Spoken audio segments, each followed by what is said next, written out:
I'm Al Bledsoe, chaplain at Veterans of Foreign War, Richmond, Indiana, Post 1108. And with me today we have some distinguished people we're going to talk about the park today. We've been going around the park looking at different monuments, getting some historical facts with them. Before we get started though, let's have everybody introduce themselves, and we'll start with Bill.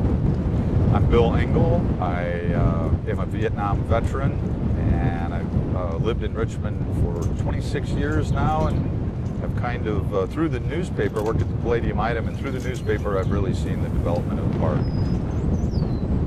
Gary? I'm Gary Franklin. I'm also a Vietnam veteran. I'm a member of all the military service organizations in the community, and have lived here in south of Richmond since I got out of the Army in 1976. Ron? I'm Ron Chappelle. I'm chaplain for Vietnam Veterans Post 777 and member of Post 1108 here at VFW. I've been in Richmond for about 18 years. I currently pastor a church here in the city, New Life Church of the Nazarene, and I'm glad to be a part of this major project. Today we're doing our taping at the park, and we've asked certain individuals to just stop by and give us their part and what they had involved in this park. This is one of the prettiest parks in the state, and it's really come a long ways just since I've been involved in it for maybe 5 years or so. The historical value of some of these monuments, as we just heard on one of the sessions, is just unbelievable to me. Gary, when we get started, let's have you tell us how it got started. How did it get born, and what was the vision? Well, it all started back in 1991 when we had what's called the Traveler or the Field Cross or whatever put in, and we had a tree planted as a memory of those from Wayne County who lost their lives in Vietnam. Right behind me on the Vietnam Memorial, there's the names of 40 men from Wayne County who did die during Vietnam. That was started by Barbara Gray, Roger Stinson, and a few other people way back then. I became involved in with the committee, and right before the Vietnam Memorial was put in. At that time, Irv Huffman from RP&L had given us a little plot of ground down here to put a memorial in. We only had a 5-year lease at that time on the ground, so we went ahead and made plans for the memorial. We decided the shape of the memorial would be similar to the shape in Washington, D.C. We also decided that we would enter all 40 names from Wayne County on the memorial, just like the Vietnam Memorial in Washington, D.C. has the names of over 58,000 who died during that war. We started out as a part of the local Vietnam Veterans of America organization. We soon come to realize that functioning as a committee of that organization was not going to be good enough, so we decided we had to establish our own organization. So the Wayne County Veterans Memorial Committee was established, and we went from there. We had fundraising in order to create this first memorial. The fundraising involved everything from a fish fry at the Legion Post in Hagerstown to a spaghetti dinner at Post 65 here in Richmond, to bake sales, candy sales, Motorcycle direct rides. Mailing, motorcycle rides, getting down on our hands and knees and begging and borrowing anything we could get in order to get the first memorial in. I went around to all the service organizations like Lions and Kiwanis and so forth, and gave presentations to all those organizations looking for donations. And we finally come up, lo and behold, with enough money to put in the Vietnam Memorial. That particular memorial cost about $6,000 for the memorial itself, and probably another $5,000 or so for the brickwork. That memorial, I got to look at my card here to make sure I get the dates right. That memorial was dedicated on June 2nd, 2001. Keep in mind at that time, we had a real problem with access into the park. It wasn't even called a park at that point, because we had to come through those gates right up there in order to get to the park. There was only 2 people that had a key.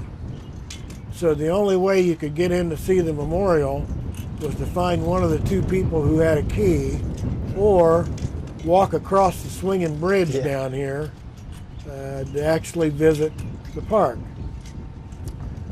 or the memorial, I should say.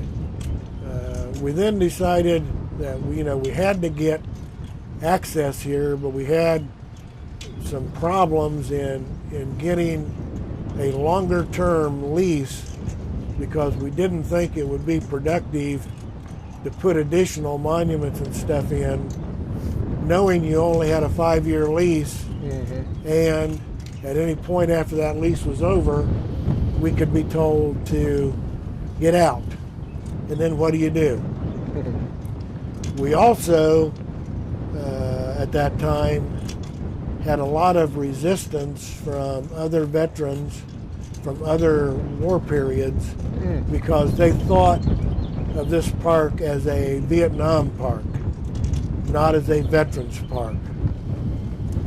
Fortunately, through a couple of people, Bill Smith from the street department in Richmond and a new mayor, Sally Hutton, we got some more support from the city, and we finally talked RP&L into making a new road in here so that we actually had access into the park. Well, that freed up a whole new thing now.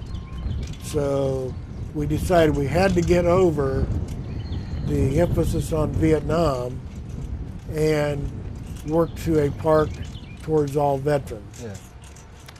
About that time, Vicki Meek became president of the Memorial Committee, and we put forth a huge effort to try to do 3 memorials at once: World War I, World War II, and Korea. Keep in mind that the first memorial took about $11,000 to put in, and we had a dickens of a time getting money to do it. And now all of a sudden we decided, well, we're going to try to do 3 at a time. Well, fortunately, the VFW, Post 1108, and VVA Chapter 777 stepped up to the plate with some huge financial donations. And as a result, we were able to put in those 3 memorials, and we dedicated them on August 24th of 2008. After that, we decided, well, we got to keep pushing on then, and we got to make memorials for the rest of our veterans. So we continued fundraising again, and we put in the Civil War Monument on November 11th, 2008. We put in the Conflicts Monument on May the 10th, 2009. We then brought the monument for the Spanish-American War that was out at Glen Miller Park, and we decided that this would be a more proper location for that memorial, so we moved that here, primarily through the efforts of Joe Goebel and Jerry Mall, members of our organization. Then we decided we had to continue on, and we did not have any way to recognize women who had been a vital part in all of our war efforts going back through our history. So I talked to Sandy Weedig, who was the president of the Women's Auxiliary at Post 1108, and asked if her organization would undertake designing and fundraising for the Women's Memorial. She accepted that challenge gladly and did a heck of a job. And as you can see later on in the park, that memorial was put in August 24th, 2011. Then we decided, well, we had to continue on, and we had the Women's Memorial here. Well, we had to balance it out. So we decided, well, we're going to put in a memorial to those people who have won the Purple Heart. And we designed it in order to match. It's the only stone down here, so far anyway, that is not black granite. And we did it in a red to symbolize blood that all the people who won the Purple Heart shed for their country. That was dedicated in November 11th, 2011. We also put in a new memorial to honor our current serving veterans in Iraq, Afghanistan. That was also done on November 11th, 2011. Earlier, we had the VFW put up a shelter for us. They did that in 2006. They just got a group of guys together, bought all the materials, supplied all the labor, and put it together for us so that people have a place to sit when they come down here and contemplate the park. We then decided that, based on a conversation from the city leaders in the courthouse, they wanted to move the tanks from the courthouse. They were tired of looking at them at the courthouse. So we said, well, the park is the perfect place for the tanks. So we got the tanks moved down here, and that completed the park at that point in time. Our plans for the future, we have ordered at the moment a new monument. It'll be placed up on the other side of the tanks coming in the entryway. We're hoping to have that monument here within the next month or so, and that's to honor all the veterans who served in times other than wartime. Just because they happened to be of the right age at a time we weren't at war does not mean that they didn't contribute just like all of us did during times of war. So we're going to put that monument in shortly. We also have some shells that were used on battleships, 16-inch diameter shells. These were shot out of battleships like the Missouri and the Arizona. Those will be put in also, hopefully sometime this summer. We don't know when. There's 16 of those going in. We're also going to have a naval anchor that Joe Goebel is going to make and put in right up on the hill over there. That'll go in sometime this summer also. After that, we don't have any plans, but I'm sure that in keeping up with continually trying to improve and better the park, we'll come up with something. We always have. Man, you're just a wealth of information, you know? That's good. I like the idea of that monument for those who served. They may not have engaged in any particular conflict, but they were there and ready to do it. Bill, as a journalist and a Vietnam veteran, and I know you're not supposed to operate with any bias. Never. Absolutely never. But I'm just curious, over the history of the park and its development, what things did you find to be significant? I've always thought this was a tremendous achievement by the community, and that's what I've always been impressed by. You know, as Gary said, it brought veterans and family and friends and veterans organizations and the city of Richmond cooperated. The Richmond police have always been very cooperative. The fire department, they've had so many events down here. The Wayne County Sheriff's Department has been involved. And so I always see it as a place that's brought people together. You know, I think if you take time and you walk around to all these monuments, and I did this one time, and look at all the names, and then think about, you know, it's people from Cambridge City, it's people from Hagerstown and Fountain City and Richmond through the generations. That's been an inspiration to me. I just think it's a great thing that's been done here. Recently, I had heard we got some signs up on 70, some information signs. So exciting. That Senator Paul helped us with. Can you tell us a little bit about those and when those went up? I think they went up. I think they went up in March, I believe it was. I believe so. And I know Senator Paul was involved, and I think Representative DeCam might have been involved in that too. But it's something that I know they've worked on for some time, and I just think it's a nice tribute, and it's a wonderful thing when you think of all the traffic that's going by on Interstate 70. It's nice to be able to route some of that traffic in here. Do we have an address for the park, or do we just say it's off Johnson Street, or is there actually a number? Or no, we have the Memorial Committee has this road is called Veterans Way. And this is the Wayne County Veterans Memorial Park. Those names were chosen in a contest that we had with school kids several years ago.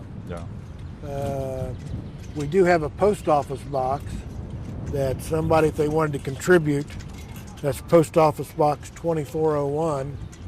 If somebody wanted to make a contribution or write a letter or whatever, communicate with the Memorial Committee. And what would those contributions be going for?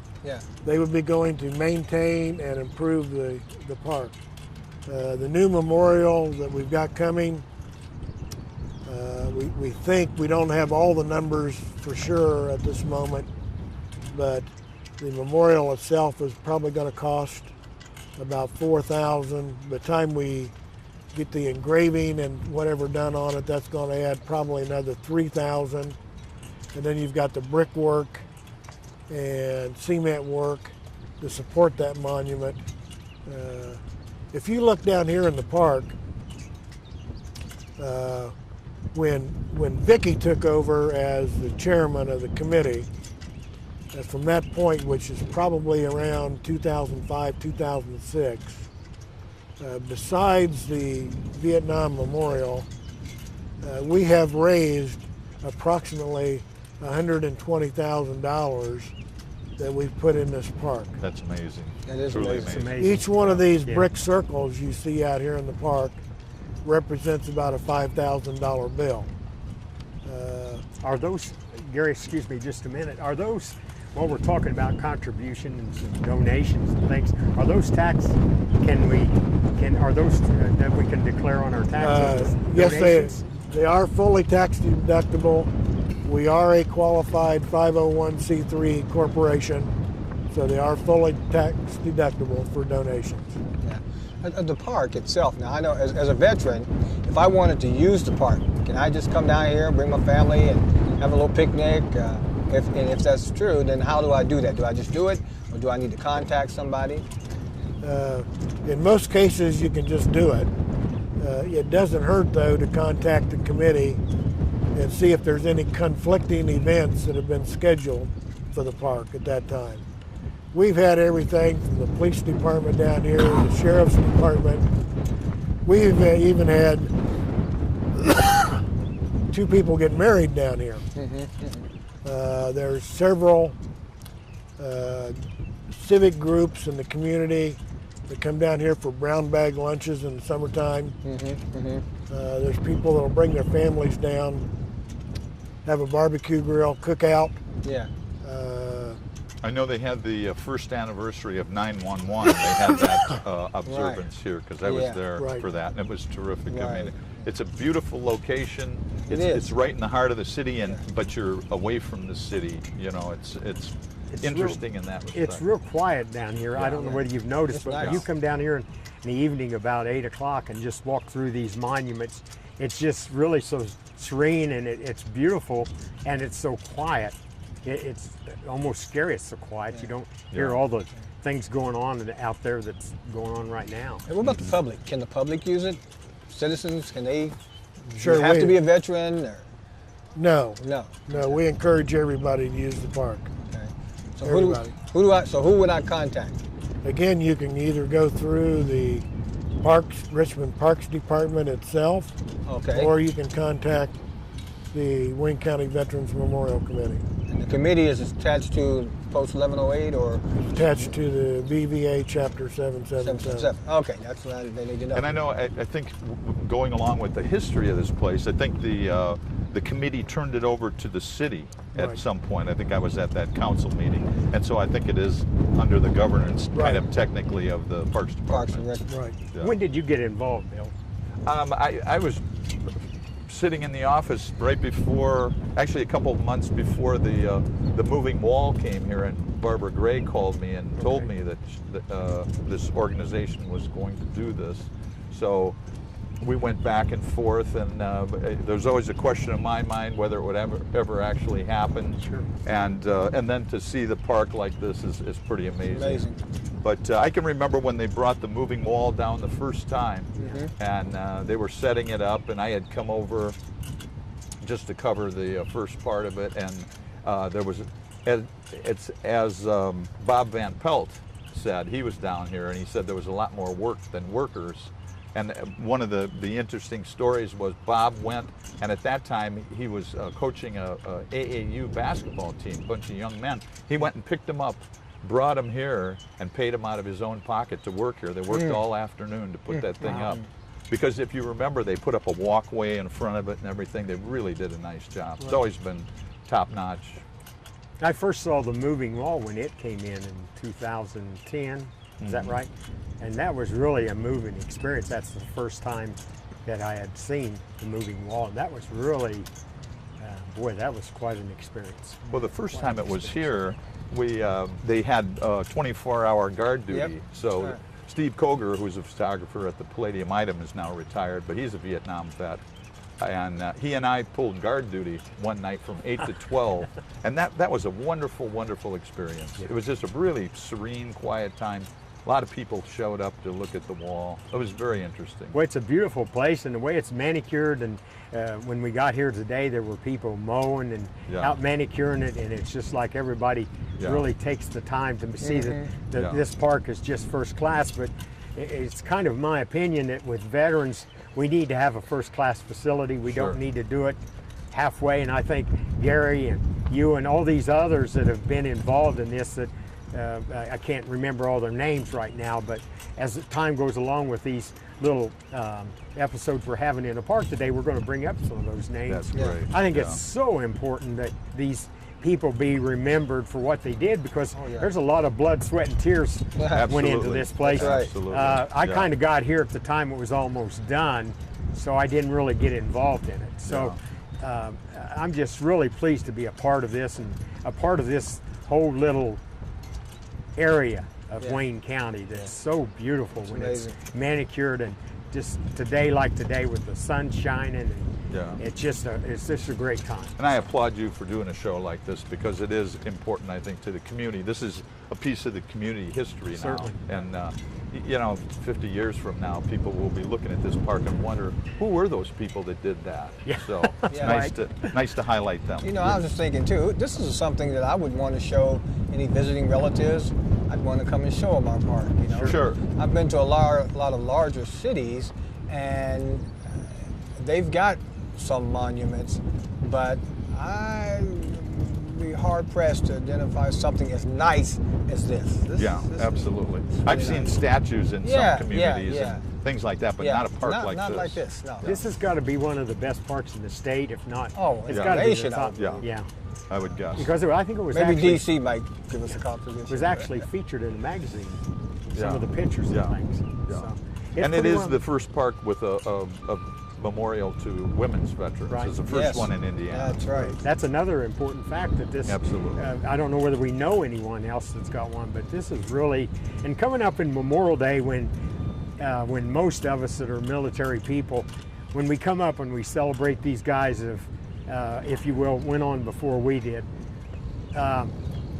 It's very gut-wrenching to me, I guess it's the right word I want to say, Absolutely, yeah. to know that these men died when we was with Dennis earlier at his monument, and we saw those men listed on that concrete blocks there. That Yeah. I just stopped and just Sure. had to think for a minute. These guys gave it all.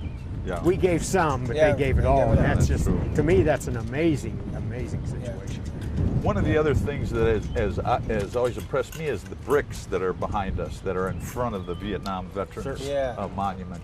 And, you know, it's everybody. It's everybody that served and family and friends that want to do a tribute to one of their family members. And that's really pretty emotionally moving also. Yes. It's Yeah. the same way.